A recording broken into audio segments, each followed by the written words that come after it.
جو آئین اور قانون کے تحت ان کا اصل کام ہے، لیکن ادھر ادھر آپ ان کی جو ہے وہ چھلانگیں آپ دیکھیں گے تو آپ حیران رہ جائیں گے۔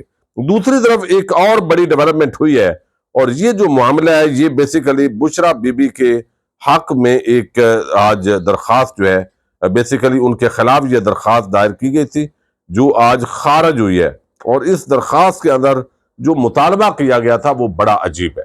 یعنی یہاں پہ لاہور ہائی کورٹ نے سابق خاتون اول بشرا بی بی اور خاور مانیکا کی طلاق کا معاملہ جو ہے اس کے اندر ریکارڈ طلب کرنے کے لیے ایک درخواست جس پر اعتراض لگائے گئے تھے، پھر وہ رجسٹرار آفس کے جو اعتراضات ہیں وہ دور کیے گئے، لیکن آج جسٹس علی باقر نجفی نے اس کو ناقابل سماعت قرار دے کر خارج کیا ہے۔ طلاق نامہ عدت پر اعتراض صرف فیملی ممبران کر سکتے ہیں۔ آپ کو بشرا بی بی کی عدت پوری نہ ہونے کا کیسے پتہ ہے یہ بتائیں؟ میں نے خبروں سے سنا ہے، آپ خبریں دھیان سے نہیں سنتے۔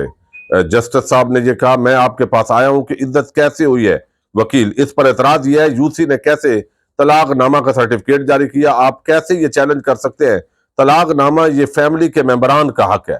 میری اس درخواست پر اعتراض لگا تھا وکیل، میں نے دلائل دیے تھے، فاضل جج نے وہ دور کر دیے، لیکن اب جو ہے یونین کونسل کے جرم سے وائلیشن ہوئی ہے۔ کیا نکاح خاں رجسٹرار تھا؟ یہ جاننا ہمارے لیے ضروری ہے۔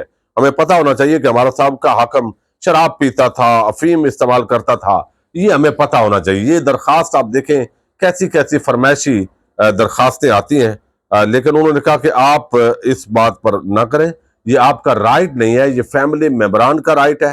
تو لہذا یہ جو درخواست ہے یہ ایک فضول جو درخواست تھی، اس کو آج لاہور ہائی کورٹ نے خارج کر دیا ہے۔ یہ بشرا بی بی کے حق میں آپ سمجھیں کہ پہلا ایک فیصلہ ہے جو باضابطہ طور پر ایک درخواست کی صورت میں خارج کیا گیا ہے۔ اب آج دیکھیے کہ سائفر کا جو مقدمہ ہے اس کی آج سماعت ہوئی ہے جوڈیشل کمپلیکس میں۔ جج ابو الحسنات ذوالقرنین جو ہے انہوں نے اس کیس کی سماعت کی ہے، لیکن چونکہ حکومت پاکستان یہ نوٹیفیکیشن جاری کر چکی ہے کہ یہ سماعت اب جیل کے اندر ہوگا، جیل ٹرائل ہوگا، جبکہ اسلام آباد ہائی کورٹ یہ فیصلہ سنا چکی ہے کہ ایسا ٹرائل نہیں ہوگا، وہ جہاں بھی ہو، کہ جس کے اندر جو فیملی ممبران ہیں، وکلاء ہیں، سول سوسائٹی کے لوگ ہیں، وہ اوپن ٹرائل ہوگا۔ اس کے اندر یہ تمام جو سیگمنٹ آف سوسائٹی ہے ان کا حاضر ہونا ضروری ہے، یہ کوئی خفیہ ٹرائل نہیں ہونا چاہیے، چونکہ سیکیورٹی کو بنیاد بنا کر یہ سارا معاملہ کیا جا رہا ہے تاکہ عوام کے سامنے چیزیں نہ آئیں۔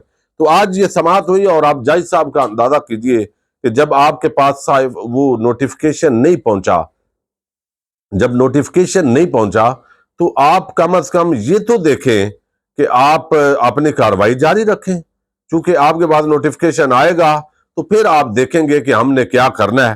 لیکن یہاں پر آفیشیل سیکرٹ ایکٹ کے اندر آج شاہ محمود قریشی اور عمران خان کے خلاف اس کیس کی سماعت ہوئی ہے۔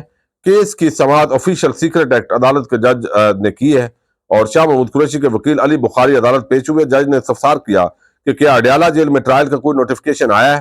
عدالتی عملے نے کہا کہ ابھی تک جیل میں ٹرائل کا کوئی نوٹیفیکیشن نہیں آیا۔ اگر تو کوئی نوٹیفیکیشن نہیں آیا تو جج صاحب کو چاہیے تھا کہ وہ سماعت روٹین کے مطابق کرتے، لیکن انہوں نے یہ سماعت نہیں کی۔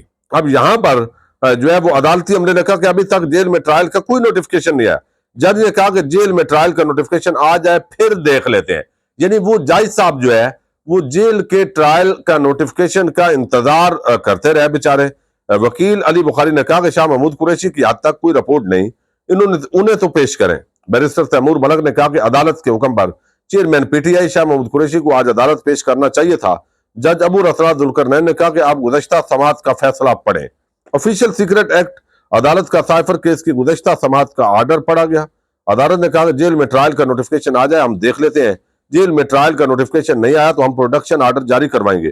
وکیل صفائی نے کہا کہ عدالت کا 23 نومبر کو chairman P T I Shah Mahmood Qureshi کی پروڈکشن کا آرڈر تھا، یعنی پہلے ہی آپ نے آرڈر دیا ہوا ہے، پھر خصوصی عدالت نے اپنے ہی آرڈر پر نظر ثانی کر دی۔ سپرنٹینڈنٹ اعلیٰ جیل نے گزشتہ سماعت پر عدالت کو خط بھیجا تھا، آپ کا آرڈر جیل میں ٹرائل کے حوالے سے قانونی طور پر درست نہیں ہے۔ اب یہ سارا اڈیالہ جیل ممنوع علاقہ ہے جہاں ویڈیو اور فوٹوگرافی ممنوع ہے،